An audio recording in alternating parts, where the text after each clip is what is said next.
नमस्कार मित्रांनो, मुख्यमंत्री माझी लाडकी बहीण योजना भरपूर साऱ्या महिलांना 3,000 रुपये हे त्यांच्या बँक खात्यामध्ये जमा झालेले आहेत. अशा भरपूर साऱ्या महिला आहेत की त्यांना अजूनसुद्धा त्यांच्या खात्यामध्ये मुख्यमंत्री माझी लाडकी बहीण योजनेचे पैसे आलेले नाहीत. त्या महिलांनी आता काय करायचे आहे? भरपूर ज्या राहिलेल्या महिला आहेत त्यांना 3,000 रुपये मिळाले नाहीत, तर अशा महिलांनी आपले जे बँक खाते आहे, बँक खात्याची आपली आधार सेडिंग करून घ्यायची आहे. जर आपण या अगोदर KYC केली असेल, जी दुरुस्तीसाठी KYC केली असेल, तर त्या महिलांनी वाट पाहायची आहे.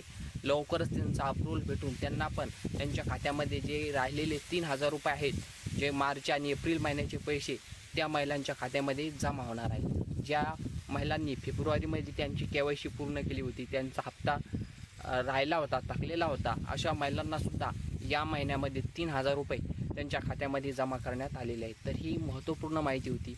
ज्या राहिलेल्या महिला आहेत, ज्या अपात्र महिला आहेत, त्यांना आता सध्या KYC सुद्धा बंद झालेली आहे. लवकरच त्याबद्दल अपडेट आल्यानंतर आपली KYC पूर्ण करून घ्यावी आणि त्यानंतर तुमचा जो येणारा हप्ता आहे तो चालू करण्यात येणार आहे. तर ही महत्त्वपूर्ण माहिती होती.